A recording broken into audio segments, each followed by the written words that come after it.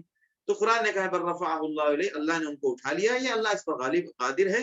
اور یہ ہے کہ اہل ایمان سب کے سب حضرت عیسیٰ علیہ السلام کی موت سے پہلے، یا بعض کہتے ہیں کہ نہیں، ہر بندہ اپنی موت سے پہلے عیسیٰ علیہ السلام کے بارے میں اس کا عقیدہ وہ یقین کر لیتا ہے کہ عیسیٰ علیہ السلام اللہ کے بیٹے، اللہ کے بندے ہیں، اللہ کے بیٹے نہیں ہیں ہر عیسائی۔ اب اس کے بارے میں علماء کے اختلافات ہیں کہ کیا یہ ہر عیسائی کو یہ یقین، یہ کیسے اس کو معلوم ہو جاتا ہے کہ تو روایتوں میں ذکر ہے کہ عیسائی کو عیسیٰ علیہ السلام وفات سے پہلے اس کے قدرتی طور پر اس کو نظر آتے ہیں، اللہ عالم روایتوں میں ذکر ہے۔ اور ایک قول یہ ہے کہ نہیں، عیسیٰ علیہ السلام جب دنیا میں آئیں گے اور دنیا میں آنے کے بعد جب ان کی موت ہوگی تو ان کے حضرت موسیٰ علیہ السلام، عیسیٰ علیہ السلام کی طبعی موت سے پہلے سارے عیسائیوں کو یہ بات صاف کھل کر سامنے آ جائے گی، عیسیٰ علیہ السلام اللہ کے بیٹے نہیں بلکہ ایک نبی تھے اور انسانوں میں سے ایک انسان، اور اللہ نے ان کو نبوت عطا فرمائی تھی اور ان کی پیدائش میں بہت سارے معجزاتی احوال شامل تھے۔ پھر اس کے بعد اب اس عنوان پر یہاں پر ابھی ہمارے دور حاضر میں بہت سارے لوگ حضرت عیسیٰ علیہ السلام کے نزول کے بارے میں کچھ مشہور اسکالرز اور گفتگو کرنے والے مشہور ہو گئے ہیں، ان کے بارے میں یہ مشہور ہے کہ وہ عیسیٰ علیہ السلام کے نزول کی تعویل کرتے ہیں یا اس کے قائل نہیں ہیں۔ لیکن میں آپ کو بتا دوں کہ ان آیات کے مقام پر اکثر مفسرین نے نزول عیسیٰ علیہ السلام کے اپنے وجود کے ساتھ اس روئے زمین پر، آسمان سے زمین پر اترنے کی بہت سی احادیث، دسیوں بیسیوں احادیث بلکہ اس سے بھی زیادہ احادیث ذکر کی ہیں، اور تقریباً امت کے تمام جمہور علماء امت کی تقریباً شاید ہی کچھ لوگ ہوں گے جو اس کے قائل نہ ہوں، سب کے سب حضرت عیسیٰ علیہ السلام کے زمین پر اپنے جسم کے ساتھ اترنے کے اور اس کے بعد وہ جتنے ایام رہیں گے وہ اس کے بعد پھر طبعی موت پانے کے قائل ہیں، لہذا حضرت عیسیٰ علیہ السلام زمین پر اتریں گے۔ اس کے بعد ان کی اور خرابی بتائی جا رہی ہے کہ انہوں نے اپنے اوپر ظلم کیا تو ہم نے ان کے اوپر حلال چیزیں حرام کر دی، اور دوسری ان کی غلطی کیا تھی، اللہ کے دین سے ہمیشہ روکے ہیں انہوں نے، یہی کام پہلے بھی کر رہے تھے، یہی کام آج بھی کر رہے ہیں، وَأَخْذِهِمُ الرِّبَا، اور یہ سود لیتے ہیں، یہی کام یہ اپنے زمانے میں کرتے تھے اور عیسیٰ علیہ السلام سے پہلے کرتے تھے، عیسیٰ علیہ السلام کے بعد کرتے تھے، اور آج تک کر رہے ہیں۔ پوری دنیا کا سودی بازار چلانا اور اس کے امام یہی یہود ہیں۔ یہ بینکوں کا نظام اور بینک کی لابی اور بینک کی جو بنیاد اور بینک کا جو تماشا ہے، یہ پورا کا پورا یہودی چکر ہے جس میں سب مبتلا ہیں، حتیٰ کہ ہمارے تمام عرب اور غیر عرب سارے کے سارے ممالک اس کے شکار ہیں۔ یہ پورا کا پورا یہودیوں کی سرشت ہے جس سے ہمیں برملا انکار بھی کرنا چاہیے اور بچنے کی کوشش بھی کرنی چاہیے۔ وَقَدْ نُهُوا عَنْهُ، جبکہ ان کو منع کیا گیا تھا کہ یہ سود سے دور رکھو اپنے آپ کو۔ وَأَكْلِهِمْ أَمْوَالَ النَّاسِ بِالْبَاطِلِ، اور لوگوں کا ناحق مال کھانے کی ان کی شروع سے عادت ہے۔ وَأَعْتَدْنَا لِلْكَافِرِينَ مِنْهُمْ عَذَابًا أَلِيمًا، تو یاد رکھو جو اس طرح کی حرکت کریں گے ان کے لیے ہم نے دردناک عذاب رکھا ہے۔ لیکن ان میں سے بعض لوگ ایسے ہیں جو علم والے ہیں اور صحیح علم والے ہیں، وہ نہیں کرتے یہ سب کام۔ یہود میں سے بھی بہت سارے صحیح لوگ علم والے تھے، انہوں نے توبہ کی، وہ مسلمان ہوئے، لہٰذا چند یہودی جو بھی ان میں سے مسلمان ہوئے، اور اس سے پہلے بھی بہت سارے یہود جو تھے اور بعد میں انہوں نے توبہ کی اور وہ حق پر آئے، تو قرآن کہتا ہے نہیں، ان میں سے بعض لوگ جو صحیح علم والے انہوں نے توبہ کی، وہ ایسا نہیں کرتے۔ لیکن الراسخون فی العلم منہم والمؤمنون، اب دیکھیں دونوں گروہ کو جمع کر کے ان کے پاس بنیادی بات بتائی گئی، پھر وہی بنیادی بات آ رہی ہے، یؤمنون بما انزل الیک، وہ ایمان لاتے ہیں اس پر جو آپ پر اتارا گیا اور جو آپ سے پہلے اترا ہے، اور نماز پڑھتے ہیں، زکوٰۃ دیتے ہیں، اللہ اور آخرت کے دن پر ایمان رکھتے ہیں، یہی وہ لوگ ہیں جن کو ہم پورا کا پورا قیامت کے دن اجر دیں گے۔ پتہ کیا چلا کہ بار بار وہ ذہن صاف کیا جا رہا ہے، یہودیت، نصرانیت، عربیت، عجمیت، ہم فلاں، اور کوئی اپنا نام ہی مومن رکھ لے تو مومن نام رکھنے سے کوئی مومن نہیں ہو جائے گا، عقیدہ اور عمل بھی ایمان کے مطابق چاہیے، اور وہ بھی ان کی تعویل کے مطابق نہیں، جو تفصیلات شریعت کے مطابق بتائی گئی ہے اس کی روشنی میں۔ اب یہاں پر پھر وہ ایک اہم بنیادی آیت بتائی جا رہی ہے، اِنَّا أَوْحَيْنَا إِلَيْكَ كَمَا أَوْحَيْنَا، یہ جو وحی ہم نے آپ پر کی ہے، یہ وحی صرف آپ پر نہیں کی، یہ کوئی نئی بات نہیں ہے جو آج جس کی وجہ سے آپ سے بدک رہے ہیں یا آپ سے یہ جھٹلا رہے ہیں آپ کو۔ جس طرح ہم نے آپ پر وحی کی، اسی طرح ہم نے آپ سے پہلے نوح پر بھی کی، اور آپ ان کے بعد تمام نبیوں پر، اور ابراہیم، اسماعیل، اسحاق، یعقوب، اسباط۔ اچھا دیکھیے، اسباط کا نام بار بار آ رہا ہے، یہ بتانے کے لیے کہ محمد کا شجرہ نبوت جو ہے پچھلی تمام نبوت سے ملا ہوا ہے، یہ کوئی اسی لیے قرآن میں ہے سورہ احقاف میں قل ما كنت بدعا من الرسل، بھائی میں نبیوں کی فہرست میں کوئی نئی شخصیت نہیں ہوں، نبی اور رسول پہلے بھی بہت آئے۔ قرآن یہ کہہ رہا ہے، اس میں نام اسباط کا بھی لیا جا رہا ہے، ابراہیم کے بعد اسماعیل کا بھی نام ہے، اسحاق کا بھی نام ہے، یعقوب کا بھی نام ہے، یعقوب کی اولاد کا بھی نام ہے، عیسیٰ، ایوب، یونس، ہارون، سلیمان کا بھی نام ہے، سب کا نام ہے، سب کے اوپر وہی ہوئی، سب کا شجرہ نبوت ایک ہے کہ اللہ نے ان کو نبی بنایا۔ وَآتَيْنَا داؤد زبورا، اور ہم نے داؤد کو زبور عطا کی، وَرُسُلًا قَدْ قَصَصْنَاهُمْ عَلَيْكَ، چونکہ داؤد علیہ السلام کو یہ لوگ بہت ان کی تفصیل بہت جانتے تھے، لہٰذا حضرت داؤد علیہ السلام سے کچھ جڑتے تھے، کچھ انکار کرتے تھے، اور داؤد علیہ السلام کے قصے تفصیل بھی ان کو خوب معلوم تھی، تو اللہ نے فرمایا کہ داؤد کو بھی ہم نے زبور ہم نے دی۔ اور پھر اللہ فرمانا ہے کہ بہت سارے نبیوں کے ہم نے قصے آپ کو سنائے، اور جو آپ سے پہلے آئے، اور بہت سارے نبیوں کے ہم نے قصے نہیں سنائے، لہٰذا جو نبیوں کی تفصیلات آپ کو بتائی گئی ہیں وہ اس کے علاوہ بہت انبیاء ہیں اور بھی۔ وَكَلَّمَ اللَّهُ مُوسَىٰ تَكْلِيمًا، اور اللہ نے موسیٰ علیہ السلام کو ایک خاص فضل بخشا کہ ان کے ساتھ کلام کیا، لہٰذا داؤد کے ساتھ ایک خاص فضل بخشا، اس کو زبور دی۔ اللہ کے فضل ہے، اللہ ہر ایک نبی کے ساتھ الگ الگ معاملہ فرماتے ہیں۔ یہ سارے کے سارے نبی مبشر اور منذر تھے، لِأَلَّا يَكُونَ لِلنَّاسِ عَلَى اللَّهِ حُجَّةٌ، یہ سب ہم نے کیوں کیا؟ تاکہ انسان قیامت کے دن کوئی حجت پیش نہ کر سکے، اور نبیوں کے آنے کے بعد حجت تمام ہو جاتی ہے، اور سارے مطلب یہ کہ وہ ان کا عذر کا معاملہ ختم ہو جاتا ہے، وہ عذر پیش نہیں کر سکتے کہ ہمیں معلوم نہیں تھا حق کیا ہے، ہم تو دھوکہ کھا گئے، دنیا میں دھوکے کے بہت سارے راستے تھے، تو اس دھوکے سے آگاہ کرنے کے لیے بار بار نبی بھیجے گئے۔ وَكَانَ اللَّهُ عَزِيزًا حَكِيمًا، اب یہ اتنی ساری باتیں ہیں کہ یہ نبوت کی باتیں قرآن میں آئی، یہ ساری کہ ہم نے نبی آپ کو وحی بنایا، وحی دی اور آپ اور فلاں فلاں انبیاء آئے، سب آئے۔ قرآن کہتا ہے ان سب کے ساتھ اب اور آگے کی بات سنیے، لیکن اللہ یشہد بما انزل الیک، اور اس کے ساتھ ساتھ سن لیجئے اللہ گواہی دیتا ہے اس بات کے لیے جو آپ پر اتری ہے، انزلہ بعلم، کہ وہ سب کچھ اللہ کے علم میں اترتا ہے، آپ کے پاس کوئی چیز اللہ کے علم کے بغیر نہیں پہنچتی ہے۔ والملائکۃ یشہدون، اور ان باتوں کے شاہد فرشتے بھی۔ اب دیکھیں حجت کا کمال، دیکھیں نبیوں کے بھیج کے حجت تمام کی اللہ نے اپنے آپ کو شاہد بنا کر حجت تمام کی۔ اللہ اکبر، آپ اندازہ لگائیں، یعنی شہادت اور حجت کی انتہا ہو گئی کہ اللہ حجت کے طور پر اپنی ذات کو بھی بیچ میں ڈال رہا ہے۔ اللہ اکبر، اور فرشتوں کو بھی اللہ شاہد کے طور پر رکھ رہا ہے کہ اس بات کے فرشتے بھی شاہد ہیں، قیامت کے دن انسان کسی کونے سے کسی زاویے سے انسان اپنا عذر پیش نہیں کر سکتا اور کہ ہم معذور تھے۔ اللہ اکبر، وکفا باللہ شہیدا، اور ویسے تو شہادت کے لیے اللہ ہی کافی ہے۔ بے شک وہ لوگ جو اللہ کے راستے سے روکتے ہیں وہ بہت گمراہ ہیں، اور وہ لوگ جو کافر ہیں اور ظلم کرتے ہیں اللہ ان کی مغفرت نہیں فرمائے گا اور نہ ان کو رہنمائی ملے گی۔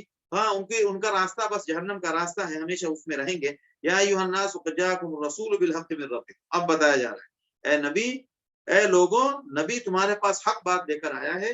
دیکھیں آپ کتنا ہمدردانہ، کتنا صاف انداز سے اللہ انسانوں کو مخاطب کر رہا ہے۔ یا ایھا الناس قد جاءکم الرسول بالحق من ربکم، اے لوگو، رسول تمہارے رب کی طرف سے حق لے کر آیا ہے، فآمنوا، ایمان لے آؤ، خیر لکم، تمہارا بھلا ہے، تمہارا فائدہ ہے، فآمنوا خیر لکم۔ اس کا ترجمہ ہم اس انداز سے کریں نا کہ ایمان لے آؤ، تمہارا فائدہ ہے، ہم اپنے نرمی سے کسی کو سمجھائیں گے، فآمنوا خیر لکم وإن تکفروا فإن للہ ما فی السماوات والارض، اور اگر تم کفر کرو گے تو سب کچھ تو اللہ کا ہے، تو کفر کر کے بچنے کا تمہارے پاس راستہ کدھر ہے؟ کس بیس پہ کفر کر رہے ہیں، کس امید پہ اور کس سہارے پہ کفر کر رہے ہیں؟ فَإِن تَكْفُرُوا فَإِنَّ لِلَّهِ مَا فِي السَّمَاوَاتِ وَالْأَرْضِ، سب کچھ تو اللہ کا ہے، تو تمہارے کام کون سی چیز آئے گی؟ یا اللہ۔ اب اس کے بعد یہاں تک یہود کے اوپر اشارہ تھا اور نشانہ تھا، اب اس کے بعد عقیدہ تثلیث جو عیسائیوں کا ہے اس پر ہے کہ ایمان اہل کتاب، اللہ کے دین کے معاملے میں غلو مت کرو، اور جو بات اللہ کے بارے میں کوئی بات ناحق مت کرو۔ عیسیٰ علیہ السلام، انما المسیح، عیسیٰ علیہ السلام مریم کے بیٹے، انما المسیح عیسی ابن مریم، وہ رسول اللہ، اللہ کے رسول ہیں، اور اللہ کا ایک کلمہ ہے جو حضرت مریم پر القاء کیا گیا، اور ان کی اللہ کی روح سے وہ پیدا ہوئے۔ اللہ کی روح سے مراد اللہ نے روح کو کی برابر براہ راست، فآمنوا باللہ ورسولہ، تو اللہ اور اللہ کے رسولوں پر ایمان لاؤ، اور یہ تین کے چکر میں مت پڑو، اور یہ تین کا عقیدہ مت رکھو، ولا تقولوا ثلاثہ انتہوا خیر اللہ۔ اہل کتاب کو بھی کہا جا رہا ہے ایسی باتیں کرنا چھوڑ دو، آپ کا فائدہ ہے، انتہوا خیر اللہ۔ آپ ایسی باتیں کرنا سے باز آ جاؤ، آپ کا فائدہ ہے۔ انما الہ واحد، اللہ تو ایک ہے، اللہ کی ذات پاک ہے، اس کو کیسے کوئی اولاد کی ضرورت ہے؟ زمین آسمان سب کچھ ہے، اس کو کیا ضرورت ہے کسی اولاد کی اور کسی سہارے کی اور کسی سبب کی؟ اللہ ہر چیز۔ اور کہتے ہیں آگے آیت میں کہ لن یستنکف المسیح ان یکون، آیت نمبر 172، کہ مسیح خود اس بات سے ہرگز کبھی گریز نہ کرے، اللہ کے بندے بننے میں کبھی بھی وہ پیچھے نہ ہٹے، بلکہ عیسیٰ علیہ السلام اپنی شان اس میں سمجھتے ہیں، اور ہے بھی ان کی شان اس میں، وہ اپنے آپ کو اللہ کا بندہ ہونا ثابت کریں اور اپنا اللہ کا بندہ بن کر زندگی گزاریں۔ اور یہی حال فرشتے، مقرب فرشتوں کا بھی ہے۔ اور ایک بات یاد رکھو، جو اللہ کی بندگی سے اپنے آپ کو دور کرے گا اور انکار کرے گا اور اپنے آپ کو بڑا سمجھے گا، تو سب کو اللہ کے حضور جمع ہونا، اللہ سب سے حساب لے لے گا۔ اب اس کے بعد یہ ایمان اور عمل صالح کی ترغیب دی گئی ہے اور حجت کا تکملہ کیا گیا ہے۔ اور اس کے بعد اس صورت کا، جیسا کہ ہم نے بتایا تھا کہ آئلی قوانین، تو یہ صورت بھی اسی آئلی قانون پر بھی ختم ہو رہی ہے۔ یستفتونک قل اللہ یفتیکم فی الکلالہ، یہ لوگ آپ سے پوچھتے ہیں مسائل، تو آپ کہیے کہ اللہ تم کو کلالہ کے بارے میں ایک مسئلہ بتا رہا ہے۔ کلالہ وہی ہے، وہ آدمی جب انتقال کرے تو اس کے نہ بیٹا ہو نہ باپ، نہ باپ ہو نہ بیٹا ہو، وہ اکیلا ہو، لیکن اس کے بھائی بہن ہو۔ تو قرآن کہتا ہے کہ اگر وہ بندہ ہلاک مر جائے اور اس کے پاس اولاد نہ ہو، لیکن اس کو ایک ہی بہن ہو، تو اگر اس کے مال کی وراثت آدھا مال اس بہن کو ملے گا۔ وَهُوَ يَرِثُهَا إِن لَّمْ يَكُن لَّهُ وَلَدٌ، اگر کوئی عورت مرتی ہے، اس کے اولاد نہیں ہے، اس کے بھی ماں باپ نہیں ہے، لیکن اس کا ایک بھائی ہے، تو اس بہن کا پورا ورثہ اس کو ملے گا، کیونکہ ہمیشہ مرد کو آدھا ملتا ہے، پورا ملتا ہے، عورت کو آدھا ملتا ہے، تو اس کو آدھا ملے گا مرد کے اس وراثت میں سے، اور یہ ہے تو اس کو آدھے کا ڈبل کر دے تو پورا ہوتا ہے۔ تو بھائی کے، بہن کے پورے مال کا وارث بھائی ہوگا، اگر اس کے اولاد اور اس کے باپ نہ ہو۔ ٹھیک ہے، اگر کسی انسان کے مرنے کے وقت باپ اور اولاد نہیں ہے، لیکن بہنیں ایک نہیں ہیں، دو ہیں یا دو سے زیادہ ہیں، تو ان کو 2 ثلث ملے گا، 2 ثلث میں سب برابر برابر تقسیم کریں گے۔ وَلَهُمَ الثُّلُثَانِ مِمَّا تَرَكَ وَإِن كَانُوا إِخْوَةً رِجَالًا وَنِسَاءً، اگر کوئی بندہ مرتا ہے، اس کا باپ بھی نہیں ہے، اس کے اولاد بھی نہیں، یعنی کلالہ ہے، تو اگر اس کے بھائی بھی ہیں، بہن بھی ہیں، تو پھر وہی نظام چلے گا، مرد کو دوہرا ملے گا اور عورت کو ایک حصہ ملے گا۔ یبین اللہ لکم ان تضلوا، اللہ یہ سب باتیں کھول کھول کر بیان کرتا ہے تاکہ آپ گمراہ نہ ہو جائیں، اللہ ہر چیز کو جاننے والا ہے۔ یہاں پر دیکھیے سورہ مائدہ شروع ہو رہی ہے، یہ بھی سورہ مائدہ مدنی ہے، اور یہ اخیر کے زمانے میں اتری ہوئی صورت ہے۔ اس میں بھی دیکھیے یہود کی جو ایک خرابی تھی، ہمیشہ عہد شکنی کی، ہر بات کا معاہدہ کرتے تھے، بات کرتے تھے اور انکار کر جاتے تھے۔ تو اس صورت کا مضمون بھی وہی ہے کہ اہل کتاب کو ان کی حیثیت، ان کی بنیاد، ان کے عقائد اور ان کی اصل سے واقف کرایا جائے۔ لہٰذا یہاں کہا رہا ہے یا ایھا الذین آمنوا اوفوا بالعقود، اے ایمان والو اپنے عہد و پیمان کا خیال رکھو اور اس کو پورا کرو۔ احلت لکم بہیمۃ الانعام، اب آگے حلال اور حرام کی کچھ تفصیلات ہیں اس صورت میں۔ تمہارے لیے چوپائے بہیمۃ الانعام جو ہیں، جو بہیمہ ہیں، جو چوپائے ہیں، وہ حلال کیے گئے ہیں، مگر ان کو چھوڑ کے جو حرام ہیں ان کی تفصیل بیان کی گئی۔ الا ما یتلی علیکم غیر محل الصید، لیکن یہ اس شکل میں ہے کہ جب آپ حالت احرام میں نہ ہو، اگر آپ حالت احرام میں ہیں تو آپ کے لیے شکار حرام ہے۔ اور پھر قرآن آگے کہہ رہا ہے کہ ایمان والو اللہ کے شعائر کے ساتھ بے حرمتی مت کرو اور اس کو حلال مت کرو، اس کو جو شعائر ہیں اس کی قدر کرو، اور شہر اور حج کے مہینے اور ہدی اور قلائد ان سب کا احترام کرو، اور جو حج پہ جانے والے ہیں ان کا بھی احترام کرو، جو کہ اللہ کا فضل اور اللہ کی رضا ڈھونڈنے جا رہے ہیں۔ اور جب تم احرام سے باہر آ جائے تو شکار کر سکتے ہو۔ وَلَا يَجْرِمَنَّكُمْ شَنَآنُ قَوْمٍ، آپ کو کسی قوم کی دشمنی آپ کو اس بات پر مجبور نہ کرے کہ آپ ان کو مسجد حرام جانے سے روک دیں، اور اسی طرح ان پر زیادتی بھی نہ کریں، بلکہ خیر اور بھلائی کے لیے تعاون کرتے رہیں، اور برائی اور دشمنی کے لیے کسی کا تعاون نہ کریں۔ ہمیشہ تعاون کرنا ہے تو خیر کے لیے اور تقوی کے نام پر اور نیکی کے نام پر اور اللہ کی اطاعت اور فرما برداری کے نام پر، اور دشمنی کے نام پر اور گناہ کے نام پر کسی کا تعاون نہ کرو، اور اللہ سے ڈرو۔ اب یہاں پر کچھ حرام جانوروں کی، حرام جو جانور کس کس حالت میں حرام ہوتے ہیں اس کی کچھ ہلکی سی تفصیل ہے۔ لہٰذا اس میں مردار حرام ہے اور خون حرام ہے، سور کا گوشت حرام ہے، اور جو اللہ کے نام کے علاوہ کسی دوسری مخلوق کے نام پر کوئی جانور ذبح کیا جائے، چاہے وہ ذبح کیا گیا ہو لیکن اگر وہ دوسرے کے نام پر ہے تو وہ بھی حرام ہے۔ اسی طرح جو اپنے گردن کے دب جانے کی وجہ سے کوئی جانور مر جائے وہ حرام ہو جاتا ہے. وہ جانور جس کو کوئی تیز چیز سے چوٹ لگی ہو اور چوٹ لگنے سے وہ مر گیا وہ حرام ہے. والمتردیہ کوئی جانور کسی اونچی جگہ سے یا پہاڑ سے نیچے گرا اور وہ مر گیا وہ حرام ہو جاتا ہے. والنطیحہ دو جانور آپس میں سینگ سے لڑ کے مر جائیں وہ حرام ہو جاتے ہیں. وما اکل السبع اور وہ جانور حرام ہو جاتے ہیں جس کو درندوں نے جنگل کے جو درندے ہوتے ہیں انہوں نے شکار کیا پکڑا اور انہوں نے کھا لیا وہ حرام ہو جاتے ہیں.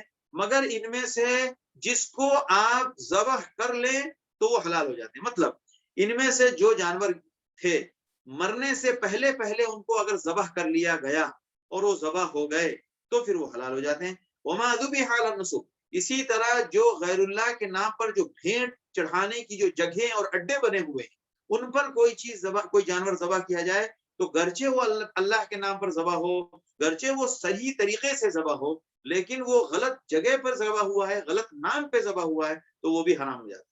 اسی سے وہ چیز جو مذہبی بنیاد پر جو کچھ پرشاد یا تحفہ یا گفٹ آئے جو کسی بھگوان کے یا کسی مذہبی غیر اللہ کے نام کے کہیں سے چڑھ کے آئے کسی مزار سے آئے تو پھر اس کا بھی کھانا حرام ہو جائے گا اس بنیاد پر. اور اسی طرح فال نہیں نکالا کرو. ارے مجھے یہ کالے کلر سوٹ نہیں کرتا مجھے فلاں چیز سوٹ نہیں کرتی مجھے فلاں دن سوٹ نہیں کرتا ہے مجھے فلاں ایس کی نام کی چیز سوٹ نہیں کرتی تو یہ سب چیزیں یہ سب بھی حرام ہیں ناجائز ہیں. ذالکم فسق یہ کفر کے جیسی چیز ہے. اور آج یہ ساری باتیں کھول کے آپ کو بتا دی گئی ہیں. ان تفصیلات کے آنے کے بعد شیطان مایوس ہو گیا. الیوم یئس الذین اور کافر لوگ آپ کے دین سے مایوس ہو گئے. مطلب اب وہ مایوس ہو گئے کہ اب ہم ان کا مقابلہ نہیں کر سکتے اور اب ہم اس دین کے خلاف کوئی اس کو مٹانے کی ہم کوئی کامیاب ہونے کی امید سے وہ مایوس ہو گئے. یئس الذین کفروا من دینکم فلا تخشوهم واخشونی آپ اللہ سے تو ڈرتے نہیں ہیں اللہ کے نام سے اللہ کے دین کو مٹنے کا ڈر کرتے ہیں. یہی قرآن کہہ رہا ہے کہ اللہ سے ڈرو. اب جناب کبھی میسج آئے گا کہ بھائی اتنی مرتبہ اللہ کے رسول پر درود پڑھیں اتنی مرتبہ فلاں میسج بھیجیں اللہ کے رسول صلی اللہ علیہ وسلم کا نام سب سے اوپر لے کے جانا ہے. کافرانہ میسج ہوتے ہیں یہ سب. اللہ کے رسول صلی اللہ تعالی علیہ وسلم کا نام پوری دنیا میں فہرست میں اگر آخری نمبر پر بھی کوئی لکھ دے تو بھی اللہ کے بعد اس روئے زمین پر بشریت میں سب سے اونچا نام اللہ کے رسول صلی اللہ تعالی علیہ وسلم کا ہے. ہماری لسٹنگ سے تھوڑی کسی کا نام اوپر اور آگے اور پیچھے ہو جائے گا. وہ جو کسی نے جو 100 میں 100 لوگوں کے اوپر جو ایک تصنیف لکھی اس نے سب سے پہلا نام اللہ کے رسول صلی اللہ علیہ وسلم کا لکھا. میں کہتا ہوں وہ تو بہت بڑی گستاخی ہے. وہ تو 100 کے نام پر اس نے لکھ دیا. اگر وہ 5ویں نمبر پر لکھ دیتا تو آپ اس سے لڑنے جاتے. اس کے نمبر 1 پہ لکھنے سے اللہ کے رسول صلی اللہ علیہ وسلم کا نمبر 1 نہیں ہوتا ہے. اللہ کے رسول صلی اللہ علیہ وسلم اپنی ذات اپنی شان اپنے رتبے اپنے منصب ہر اعتبار سے اس بشریت میں سب سے نمبر اول پر ہیں. اگر اس نمبر کو کوئی ہاتھ بھی لگاتا ہے یا اس کے سلسلے میں کوئی نمبرنگ کا کمپیریزن بھی کرنے جاتا ہے تو وہ اپنی آخرت خراب کرتا ہے. بہرحال ہمارے لوگ بہت خوش ہوتے ہیں 100 لوگوں کے اوپر کتاب لکھی نمبر 1 پہ اللہ کے رسول. ارے بہت فخر کی بات ہے بھائی. لا الہ الا اللہ ورفعنا لک ذکرک ہم نے آپ کا نام بہت بلند کیا ہے. ایک ناپاک آدمی پتہ نہیں وہ اپنے کپڑے بھی پاک پہنتا ہو کہ نہ پہنتا ہو اور اس نے اپنی کتاب میں اگر اللہ کے رسول صلی اللہ علیہ وسلم کو نمبر 1 پہ لکھ دیا تو ہم بہت کود رہے. میں کبھی بھی اس بات سے کبھی اس کو مروب ہونا میں مسلمان ہونے کی شان کے خلاف سمجھتا ہوں. اللہ کے رسول صلی اللہ علیہ وسلم کا نام بہت بلند ہے اور ہمیشہ کے لیے بلند ہے. ورفعنا لک ذکرک. بہرحال تو لہٰذا قرآن کہتا ہے فلا تخشوہم واخشونی دین کے مٹنے کی آپ ٹینشن نہ کریں.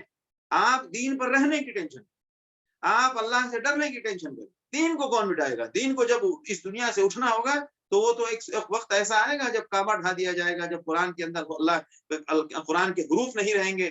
جب وہ اس کا جب ٹائم آئے گا جب یہ ہوگا. کسی کے کرنے سے کبھی بھی کوئی دین مٹنے والا نہیں ہے اور نہ مسلمان مٹنے والے ہیں. جو کرنے کا کام ہے وہ کرو کہ خود دین پر رہو. ہم دین پر تو نہیں رہتے. سوشل میڈیا میں ایسے میسج کو شیئر بہت کرتے ہیں. اللہ حفاظت فرمائے. بہرحال اس کے بعد اور حرام حلال کی کچھ تفصیلات آئی ہیں کیا اور آپ کو پوچھتے ہیں کہ ہمارے لیے حلال کیا چیزیں ہیں. حرام تو بتایا حلال تو بتائیے. تو قرآن نے کہا حلال کی لسٹ دینے کی ضرورت نہیں ہے. حرام کی لسٹ شارٹ ہے وہ سن لیجئے باقی سب حلال ہے. ما احل لکم الطیبات جو بھی طیب چیزیں ہیں وہ سب حلال ہیں. اور اسی طرح جو جانوروں کے بارے میں ہے کہ وہ شکار کرنے کے لیے جو جانور جاتے تھے تو اگر آپ نے اس کو بسم اللہ پڑھ کے چھوڑا ہے اور اگر اس نے شکار پکڑا جو کتے وغیرہ جو شکاری بھیجے جاتے تھے تو وہ احکام کی آیتیں ہیں. اس کے بعد ایک ہم سے تعلق ہے آیت نمبر 5 میں کہ آج تمہارے لیے طیبات کو حلال کیا جاتا ہے اور اہل کتاب کا کھانا آپ کے لیے حلال ہے، یعنی اہل کتاب کا کھانا اور ذبیحہ دونوں حلال ہے۔ وطعامکم حل لہم، اور تمہارا کھانا ان کے لیے حلال ہے۔ اور والمحصنات من المؤمنات والمحصنات من الذین اوتوا الکتاب من قبلکم، اسی طرح مومن جو محصنات ہیں اور اہل کتاب کی جو محصنات ہیں، جب آپ ان کا مہر دے دیں، محسنین غیر مسافحین، اور آپ کی نیت اپنی عزت آبرو کی حفاظت کی ہو اور عیاشی اور اس پہ کوئی ظلم زیادتی کی نہ ہو، تو اہل کتاب کی عورتیں بھی حلال ہیں۔ جس طرح مردوں کی اور مسلمانوں کی حلال ہے نکاح کرنا، اسی طرح اہل کتاب سے بھی نکاح حلال ہے۔ ومن یکفر بالایمان، اور جو ایمان کا انکار کرے گا اس نے اپنا عمل ضائع کر لیا۔ پھر اس کے بعد وہ آیت نمبر 6 جس میں وضو کا مسئلہ بتایا گیا اور تیمم کا، اور پانی نہ ہونے کی شکل میں جس طرح تیمم سے وضو ہو جاتا ہے، اسی طرح غسل جنابت بھی تیمم سے ہو جاتا ہے۔ ایک بندہ جو نہانے کی حالت، اس کے لیے نہانا فرض ہو گیا ہے اور وہ پانی استعمال کرنا اس کے لیے نقصان دہ ہے، تو ایسا بندہ تیمم سے اس کا غسل بھی ہو جاتا ہے۔ لہذا تیمم وضو کے لیے بھی ہے اور غسل جنابت کے لیے بھی، ٹھیک ہے۔ اور اس کے بعد اللہ فرما رہے ہیں کہ ایمان والو، اللہ کے نام پر انصاف کے ساتھ ایک دم قائم رہے اللہ کے نام پر گواہی دینے کے لیے۔ اور ایک بات یاد رکھو، دیکھیں ایمان والوں کو بھی کیا کہا جا رہا ہے، کسی قوم سے اگر آپ کی دشمنی ہے تو اس کا مطلب یہ نہیں ہے کہ آپ ناانصافی کریں، انصاف آپ کو ہر حال میں کرنا ہے، چاہے آپ کی قوم کا آدمی ہو، چاہے آپ کی دشمن قوم کا آدمی۔ اعدلو، انصاف ہی کرنا ہے آپ کو، اور یہی تقوی کی بات بھی ہے، یہ ہے ایمان کا تقاضا۔ ہر حال میں ہمارے بعض لوگ کہتے ہیں ارے ان کا مال حلال ہے، کافر کا مال حلال ہے، کافر کی جان حلال ہے۔ ایسے نہیں حلال ہو جاتی، اسلام میں کہیں اجازت نہیں ہے کہ کہیں راستے میں کافر ملے اس کو مار دو، کہیں کافر ملے اس کو مار دو، اس سے پہلے اس کا پورے اسباب اور وجوہ چاہیے، اگر نہیں ہے تو کسی کافر کو بھی مارنے کی اجازت نہیں، ٹھیک ہے۔ اللہ تعالیٰ ایمان اور عمل صالح والے کو اجر عظیم اور مغفرت کا ایمان حکم دیتا ہے، کیا وعدہ کرتا ہے، اور جو لوگ کافر ہیں وہ جہنمی ہیں۔ اور پھر اللہ فرمانے کے ایمان والو، اللہ کی نعمت کو یاد کرو، اگر کوئی قوم ہمارے اوپر اگر حملہ آور ہوتی ہے تو یہ بھی سمجھیے من جانب اللہ ہوتا ہے، اور اگر کوئی قوم ہم پر ہاتھ نہیں اٹھا رہی ہے تو یہ بھی من جانب اللہ ہوتا ہے۔ قرآن یہاں کہہ رہا ہے آیت نمبر 11، اے ایمان والو اللہ کی نعمت کو یاد کرو جب کچھ لوگوں نے یہ چاہا کہ اپنا ہاتھ آپ کی طرف بڑھائیں اور اپنا ظلم کا ہاتھ اور اپنی زیادتی کا ہاتھ آپ کی طرف بڑھائیں، فکف ایدیہم عنکم، تو اللہ نے ان کے ہاتھ کو تم سے روک لیا۔ ہم کو لگتا ہے نا کہ ہمارے پاس اسباب نہیں ہے تو ہماری حفاظت نہیں ہو پائے گی، لیکن وہاں کیا کیا اسباب ہوتے ہیں حملہ کرنے کے، اور کیا کیا وجوہات آپس میں پیدا ہوتی ہیں حملہ نہ کرنے کی، یہ سب من جانب اللہ ہوتا ہے۔ اللہ سے ڈرو اور اللہ کی ذات پر بھروسہ رکھو۔ پھر اہل ایمان بنی اسرائیل کی وہ خصلت کہ بنی اسرائیل جو ہے وہ ان کو جو عہد توڑنے کی عادت ہے، پھر یہاں پر ان کو یاد دلایا جا رہا ہے کہ ہم نے بنی اسرائیل سے عہد لیا تھا کہ اللہ تمہارے ساتھ ہے، نماز پڑھو، زکوٰۃ دو، رسولوں پر ایمان لاؤ اور ان کے ساتھ تقویت دو اور اللہ کے نام پر خرچ کرو، ہم تمہارے گناہوں کو معاف کر دیں گے، تم کو جنت میں داخل کریں گے۔ اور اس کے بعد جو کفر کرے گا وہ سمجھو گمراہ ہے۔ لیکن وہی عادت، فبما نقضہم، انہوں نے اس کو عہد توڑ دیا، اللہ نے ان پر لعنت کی، اور جب اللہ کی لعنت آتی ہے تو دل سخت ہو جاتی ہے۔ اور نتیجہ کیا ہوتا ہے، جب دل سخت ہوتا ہے تو انسان دین کی باتوں کے اندر الٹی باتیں مطلب نکالتا ہے اور اس کا غلط مطلب نکالتا ہے، اس میں شک شبہ پیدا کرتا ہے۔ یہ چیز جب انسان کے دل پر مہر لگ جاتی ہے تو یہی کرتا ہے، اور پھر وہ تمام نصیحتیں بھول جاتا ہے۔ اور ولا تزال تطلع ولا خائنۃ منهم الا قليلا، ہمیشہ وہ خیانت کرتے ہیں مگر ان میں سے تھوڑے لوگ، آپ ان کو معاف کیجیے، فاعف عنہم واصفح، کیونکہ اصل تو قیامت کا معاملہ ہے۔ اور بعض نصارہ کہتے ہیں، اور بعض نصارہ جو اپنے آپ کو نصارہ کہتے ہیں، ہم نے ان سے بھی عہد کیا، انہوں نے بھی وہ بھی بھول گئے، تو ہم نے ان کے درمیان دشمنی اور عداوت کا ماحول بنا دیا، لہذا قیامت کے دن تک وہ اس میں مبتلا رہیں گے۔ اب فرما رہے ہیں ایمان والو، اللہ نے تمہارے اوپر نبی بھیجا ہے اور بہت ساری وہ باتیں جو تم چھپاتے تھے وہ تم کو کھول کر بتاتا ہے، لہذا اس کو مانو۔ یہدی بہ اللہ من اتبع رضوانہ، جو لوگ اللہ کی رضا چاہتا ہے تو اللہ اس کو سیدھے راستے پر لے جائیں گے اور اس کو تاریکی سے دور کی طرف لائیں گے، اور اس کو اللہ ہدایت صراط مستقیم کی ہدایت دیں گے۔ لقد کفر الذین، وہ لوگ کافر ہیں جنہوں نے یہ کہا کہ حضرت عیسیٰ علیہ السلام ان اللہ هو المسیح ابن مریم۔ دیکھیے عیسائی کے 3 عقائد تھے، ایک عقیدہ تھا کہ عیسیٰ علیہ السلام اللہ کے بیٹے، ایک عقیدہ تھا کہ عیسیٰ علیہ السلام ان 3 میں سے ایک حضرت عیسیٰ ہیں، اور ایک طبقے کا عقیدہ تھا کہ عیسیٰ علیہ السلام خود اللہ ہے۔ تو اس آیت میں جو یہ پیچھے آیت میں تسلیس کا کہ 30 میں 3 میں سے ایک ہے اس کا ثالث و ثلاثہ، اور اس یہاں جو تردید ہو رہی ہے کہ جو حضرت عیسیٰ علیہ السلام کو اللہ کہتے تھے، ان اللہ هو المسیح ابن مریم، اللہ ہی مسیح ابن مریم ہے، تو کہہ رہا کہ فمن یملک من اللہ شیئا، تو اگر اللہ مسیح ابن مریم اور اس کی ماں کو اگر ہلاک کرنا چاہے اور پوری زمین روئے زمین والے کو ہلاک کرنا چاہے تو کوئی ہے جو روک لے گا؟ اور ایسا ہوا، حضرت عیسیٰ علیہ السلام کو اللہ نے زمین سے آسمان پہ اٹھایا، حضرت عیسیٰ علیہ السلام کو ان کی قوم نے اتنا پریشان کیا کہ ایک جگہ وہ اپنا قیام اور اپنا گھر نہیں، اپنا سکونت نہیں قرار پا سکے، تو کیسے وہ اللہ ہو جائیں گے؟ وَلِلَّهِ مُلْكُ السَّمَاوَاتِ وَالْأَرْضِ وَمَا، اصل تو زمین و آسمان کا مالک اللہ کی ذات ہے۔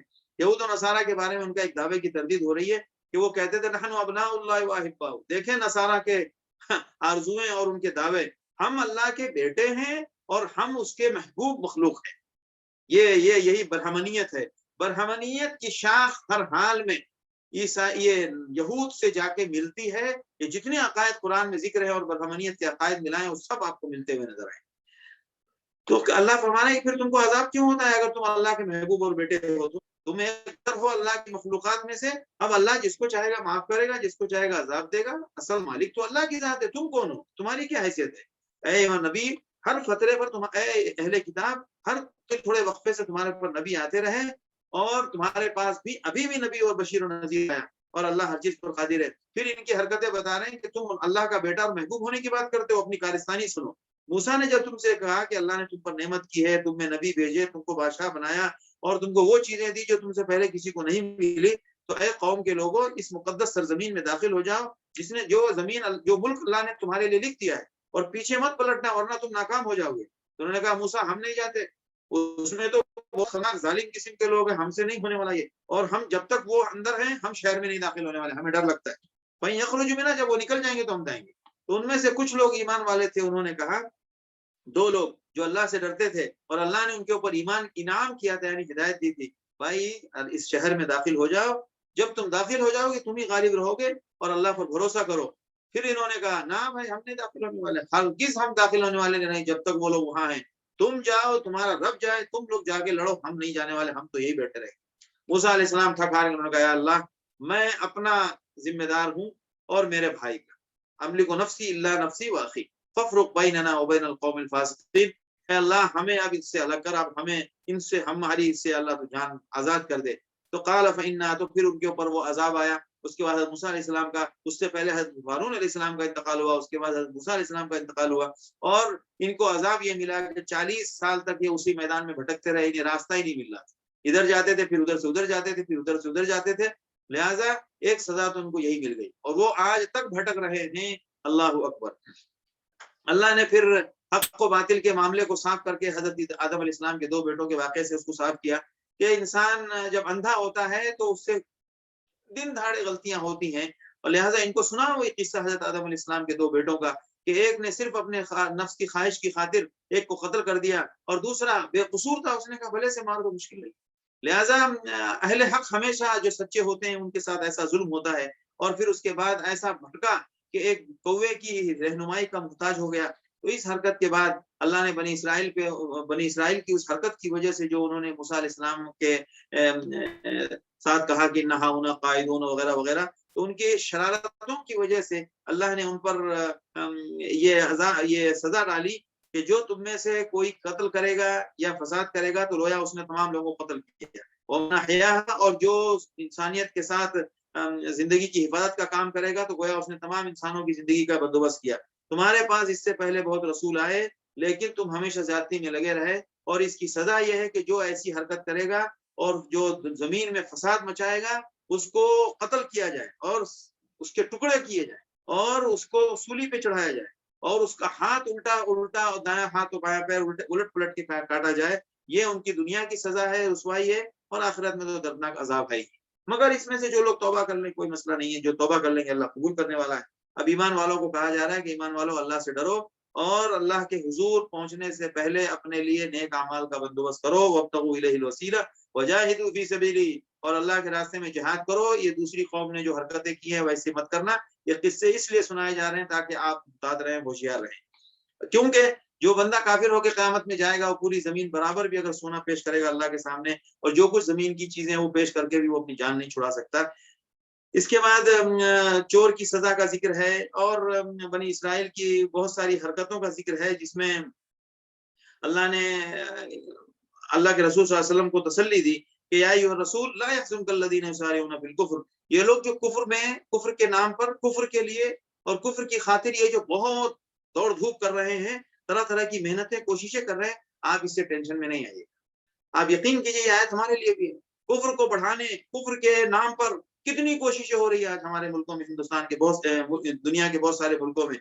من الذین قالوا آمنا بافواہہم ولم تؤمن قلوبہم، آپ اس کو لے کر ٹینشن مت کیجیے، ان میں سے کچھ لوگ ایسے ہیں جو اپنے منہ سے تو ایمان لاتے ہیں لیکن دل سے ایمان نہیں ہے، اور یہودی تو ایسے ہیں جو جھوٹ کو بہت جلدی سنتے ہیں، سماعون للکذب اکالون سماعون لقوم آخرین، دوسروں کی باتوں کو بہت جلدی مانیں گے، مسلمانوں کی بات کو نہیں مانیں گے۔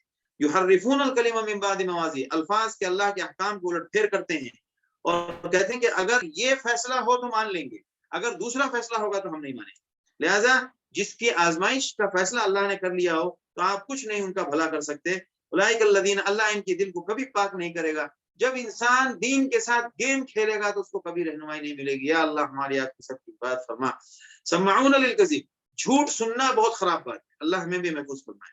اور حرام نام پر الگ الگ طریقے سے پیسے کو الگ الگ نام دے کے اس کو حلال کرنا، جیسے کہ آج کل سود کا نام فائدہ رکھا گیا، نسبت الفائدہ کذا و کذا، انٹرسٹ نام رکھا گیا ہے، وہ سود کا نام انٹرسٹ ہے، اور یہ سب نام یعنی بدل بدل کے حرام کام، حرام مال کھانا ان کا شروع سے عادت ہے۔ فَإِن جَاءُوكَ فَاحْكُم بَيْنَهُمْ، اگر آپ کے پاس آئے تو آپ ان کے درمیان فیصلہ کر دیں یا نہ کریں۔ وَإِن تُعْرِضْ عَنْهُمْ، اگر آپ ان کا فیصلہ نہیں بھی کریں گے تو آپ کو کچھ نقصان نہیں ہونے والا۔ وَإِن حَكَمْتَ فَاحْكُم بَيْنَهُمْ بِالْعَدْلِ، لیکن جب بھی آپ ان کے درمیان فیصلہ کریں تو انصاف کے ساتھ فیصلہ کریں۔ دیکھیں آپ، یہ ہے دین کی تعلیم۔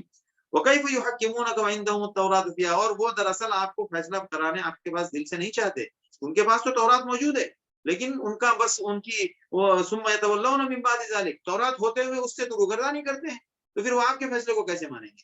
وما اولئک بالمؤمنین، وہ ایمان لانے والے بھی نہیں ہیں۔ اور تورات کی باتیں اور تورات کی سب باتیں ان کو یاد دلائی گئی کہ تورات کو تو یہ سنبھال نہیں سکے، لہٰذا ہم نے ان پر طرح طرح کی سزا دی۔ پھر عیسیٰ علیہ السلام کا ذکر آیا کہ وقفینا علی آثارہم بعیسی ابن مریم، کہ عیسیٰ علیہ السلام کو بھی ہم نے ہدایت، عیسیٰ علیہ السلام کے ساتھ ہم نے توریت دی اور بہت ساری ہدایت کی باتیں دی۔ ولیحکم اہل الانجیل، جو انجیل کے ماننے والے ہیں وہ اللہ کے نازل کیے ہوئے حکم کے مطابق فیصلہ کریں۔ اب ظاہر سی بات ہے اللہ کے نازل کیے ہوئے حکم میں یہ بھی چیز موجود ہے کہ جب عرب کی سرزمین سے آخری نبی ظاہر ہوگا تو اس کو اس پر ماننا ہے، اور اس کے بعد ساری شریعت اس کے مطابق فیصلہ چلے گا۔ فیصلہ کرو ومن لم یحکم بما انزل اللہ، لیکن وہ انجیل کے مطابق فیصلہ نہیں کرتے۔ قرآن کہتا ہے کہ ہم نے آپ کے اوپر کتاب اتاری ہے جو کتاب پچھلی تمام کتابوں کو سچی بتاتی ہے۔ تورات سچی تھی، انجیل سچی تھی، زبور سچی تھی، تمام صحف سچے تھے، تمام نبی سچے تھے، اور یہ ان کتابوں کی نگراں کتاب ہے کہ اس میں جو جو باتیں انہوں نے غلط کی ہے اس کی غلطی کو اس نے واضح کر کے بتایا ہے، لہذا معیار ان کتابوں کو سمجھنے کے لیے قرآن ہے۔ فَحْكُم بَيْنَهُم بِمَا أَنزَلَ اللَّهُ، تو آپ ان کے درمیان فیصلہ اللہ نے جو نازل کیا اس کے مطابق کیجئے، ان کی خواہش کی پیروی مت کیجئے۔ اللہ نے آپ کو حق دیا، آپ اس کے اوپر رہیے۔ لِكُلٍّ جَعَلْنَا مِنكُمْ شِرْعَةً وَمِنْهَاجًا، ہر نبی کے لیے ہم نے الگ الگ طریقہ اور الگ الگ دستور اور ضابطہ بنایا ہے۔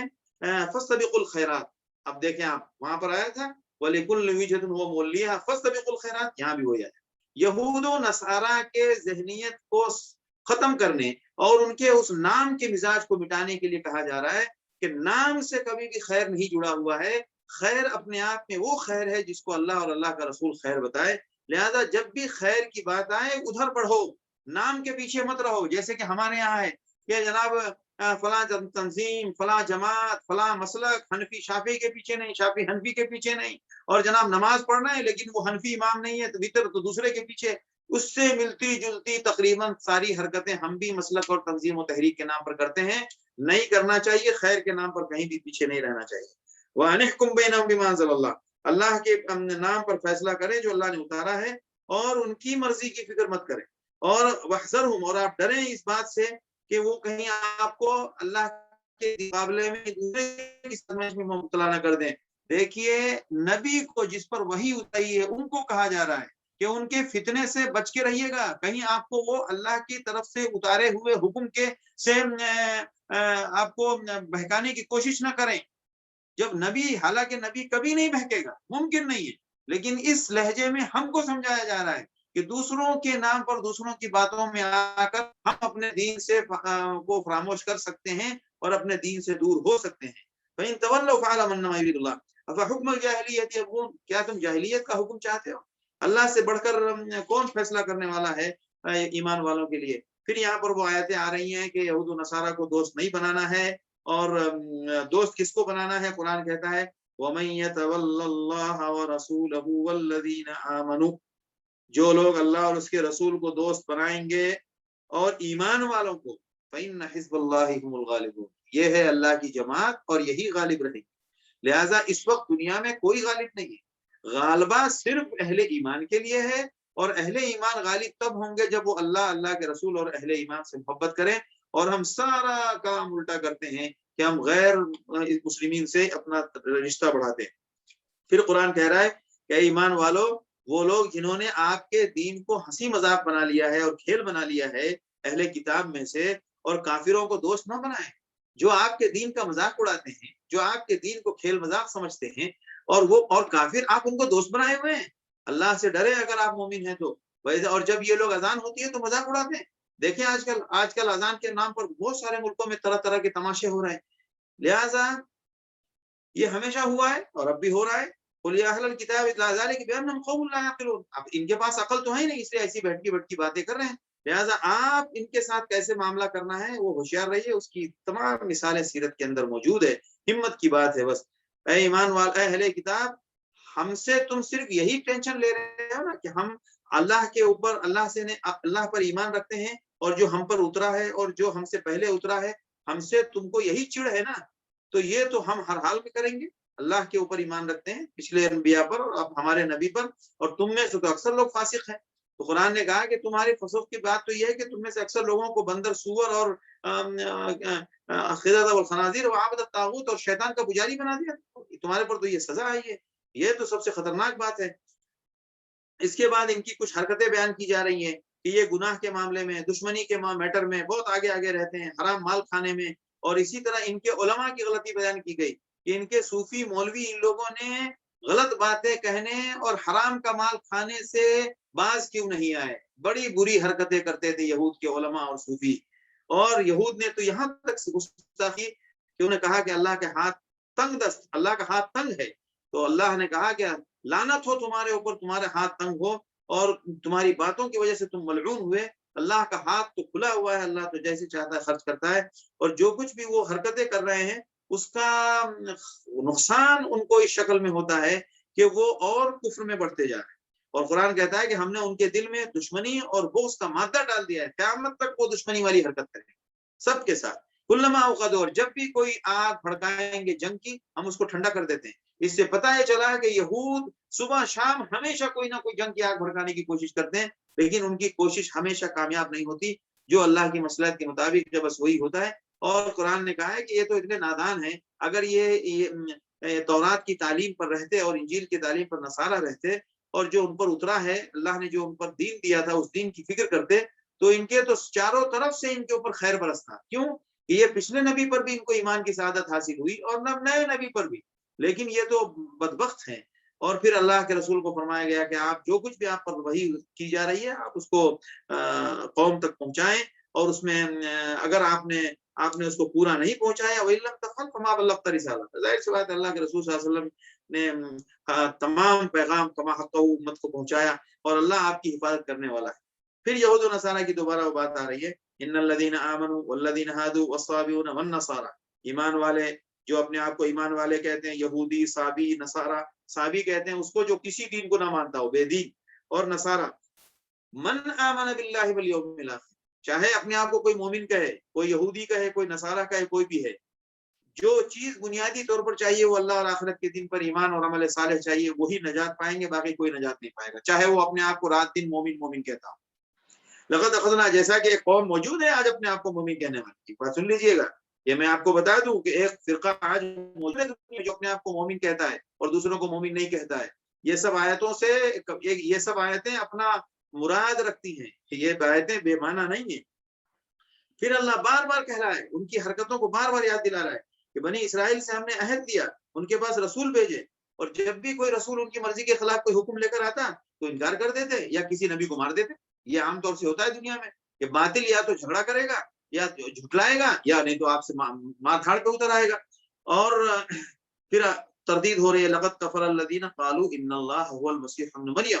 پھر یہاں پر دوبارہ وہ تردید ہو رہی ہے کہ کافر ہیں وہ لوگ جو وہ کہتے ہیں کہ اللہ عیسیٰ علیہ السلام ہی اللہ ہے.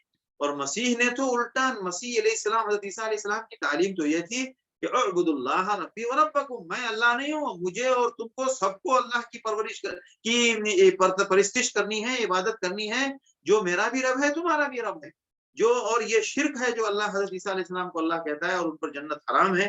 اسی طرح دوسری کفر کی بات آ رہی ہے کہ وہ لوگ بھی کافر ہیں جو یہ کہتے ہیں کہ عیسیٰ علیہ السلام مطلب اللہ کی ذات تین میں سے ایک ہے، ان تین ذاتوں میں سے اللہ کی بھی ایک ذات اللہ کی ہے. اللہ صرف اکیلا ہے، اللہ کے ساتھ کوئی شریک نہیں. توبہ کرو. مسیح ابن مریم کا معاملہ تو یہ تھا کہ وہ تو ایک نبی ہیں، ان سے پہلے بہت نبی ہیں. ان کی والدہ سچی تھی اور یہ دونوں کھانا کھاتے تھے. کھانا کھانے کا مطلب ہے کہ کھانا کھانے کے لیے محنت کرنی پڑتی ہے، کھانا کھانے کے لیے بہت سارے اسباب اختیار کرنے پڑتے ہیں، کھانا کھانے کے بعد بہت ساری حاجت آتی ہے. کھانا کھانے کے ذکر کے ساتھ تمام باتیں جوڑ لیجئے، کھانے سے پہلے کی، کھانے کے بعد کی. یہ کہا جا رہا ہے تو یہ کیسے معبود ہو جائیں گے اور الہ ہو جائیں گے؟ انظر کیف نفس، غور کرو ہم کس انداز سے وضاحت کر کے بیان کرتے ہیں. قل اتعبدون من دون اللہ، کیا تم اللہ کے علاوہ ایسے لوگوں کی عبادت کرتے ہو جو کوئی نفع نقصان کا مالک نہیں ہے؟ اے ایمان والے، اے اہل کتاب، دین کے معاملے میں غلو مت کرو اور ناحق مبالغہ مت کرو اور ایسے لوگوں کی پیروی مت کرو جو گمراہ ہو گئے اور گمراہ کرتے ہیں. اب یہاں پر آگے لعن الذین کفروا، بنی اسرائیل کے علماء کے اوپر لعنت کے الفاظ آ رہے ہیں، اور عیسیٰ علیہ السلام اور حضرت داؤد علیہ السلام کے زبانی کہ وہ کیا کرتے تھے، لا یتناہون عن منکر فعلوہ، برائیاں جو بنی اسرائیل کی قوم کرتے تھے اس سے روکتے نہیں تھے، اور اگر روکتے تھے تو ان لوگوں کے ساتھ اٹھنا بیٹھنا کرتے تھے.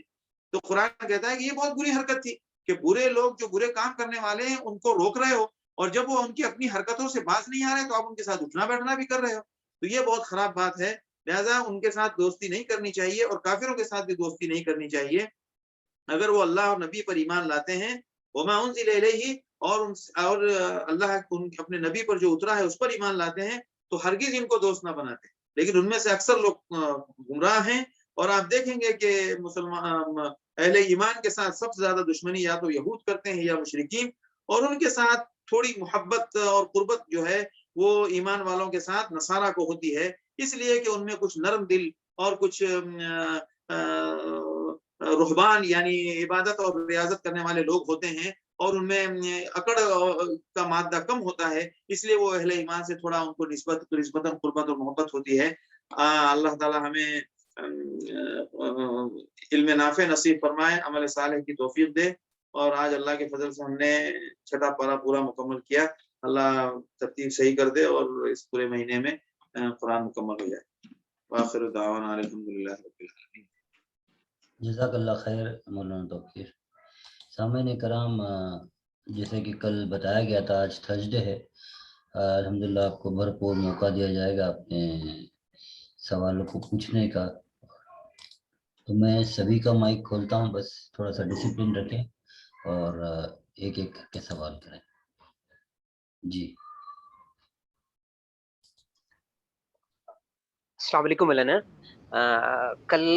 کل جو بات ہوئی تھی کہ جیسے یہ جو قانون جو ہیں یہ تو یہ عورتوں کے لیے یہ زیادہ ہی ان کی طرف ہو گئے ہیں، تو یہ مسئلہ یہ ہو رہا تھا کہ جیسے یہ طلاق کا مسئلہ ہے، یہ تو یہ ایلیمونی کے نام پہ یہ جو ظلم ہو رہا ہے کہ جیسے طلاق یا پھر اس کے بعد یہ والی جو ایلیمونی ہے، اس کے بارے میں اسلام کیا کہتا ہے؟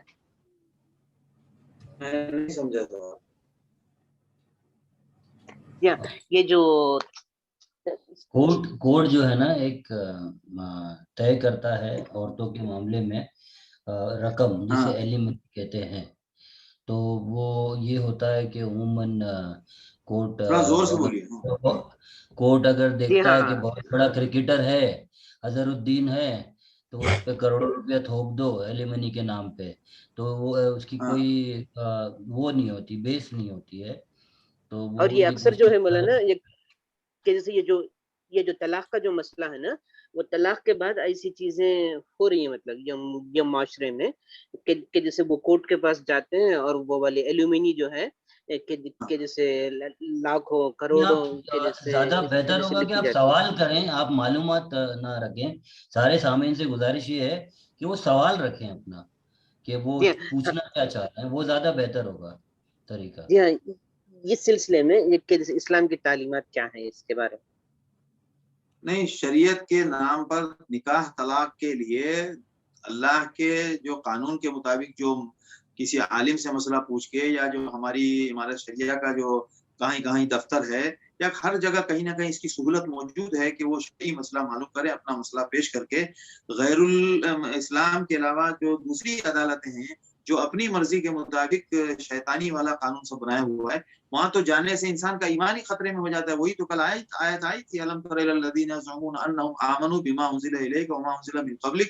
ایمان تو لاتے ہیں آپ پر اور پچھلے نبیوں پر, اور فیصلہ کرانے چلے جاتے ہیں طاغوت کی عدالت میں. تو جانا ہی نہیں چاہیے.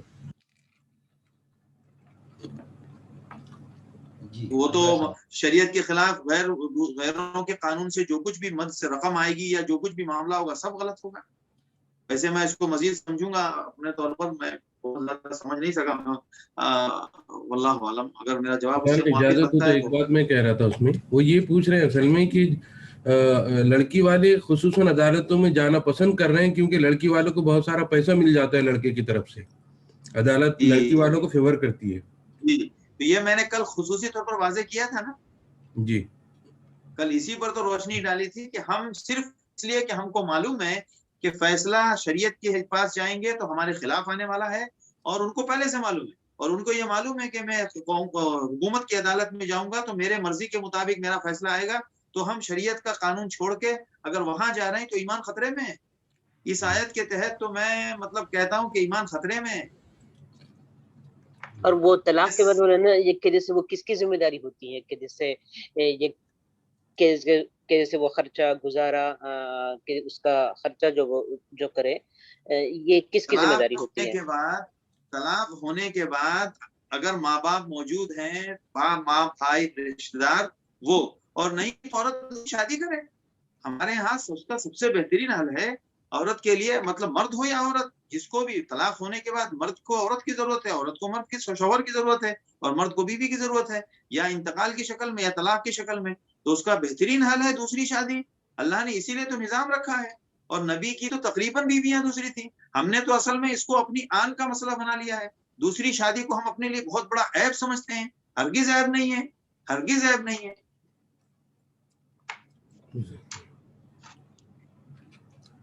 مولانا صاحب, اسی سے ملتا جلتا ایک سوال ہے کہ اگر عورت نے خلا لی تو دوبارہ وہ شخص کے نکاح میں آ سکتی ہے کوئی؟ ہاں, نکاح میں آ سکتی ہے. خلا جو ہے وہ طلاق, بعض علماء کہتے ہیں کہ خلا طلاق مغلظہ نہیں ہے. خلا جو ہے طلاق مغلظہ نہیں ہے. طلاق مغلظہ یعنی جو 3 طلاق دیتے ہیں اس میں دوسرے شوہر سے طلاق ہونا ضروری ہے, نکاح ہونا ضروری ہے. اس کے بعد اگر اس نے طلاق دے دی تو پھر پہلے والے کے لیے حلال ہوتی ہے. خلا میں ایسا نہیں ہوتا ہے, واللہ اعلم. اچھا, مدت اس کی مدت ہے کہ کوئی خلا کے بعد کتنی مدت کے بعد؟ ہاں, اس کی بھی عدت ہوتی ہے. عدت ہوتی ہے اس کی. عدت گزرنے کے بعد نہیں کر سکتے؟ عدت گزرنے کے بعد کر سکتے ہیں. اچھا, کر سکتے ہیں. نیا جیسا نکاح ہوگا کیا پھر, جیسے شروع سے نکاح ہوگا؟ السلام علیکم مولانا. وعلیکم السلام. ایکچولی زکوٰۃ کے بارے میں جو معلوم کرنا ہے کہ جو نصاب ہے وہ 1 سال کمپلیٹ کرنا ہے, لیکن چونکہ ابھی 1 سال تک کا جو کیا ہمارے پاس مال ہے وہ یاد رکھنا تھوڑا مشکل ہے, تو بجائے اس کے ہم ہر کرنٹ ایئر میں, جیسے ابھی رمضان ہے, فرسٹ رمضان کے ہمارے پاس جو بھی مال ہے جو نصاب میں آتا ہے, اگر اس کے اوپر ہم نکال دیں باقی ایکسٹرا جو اس کو صدقہ کی نیت کر دے تو اس میں کوئی قباحت تو نہیں ہے نا؟ نہیں سمجھا. نہیں, جیسے زکوٰۃ جو ہے جس مال پہ 1 سال ہو گیا اس پہ ہے جی, رائٹ.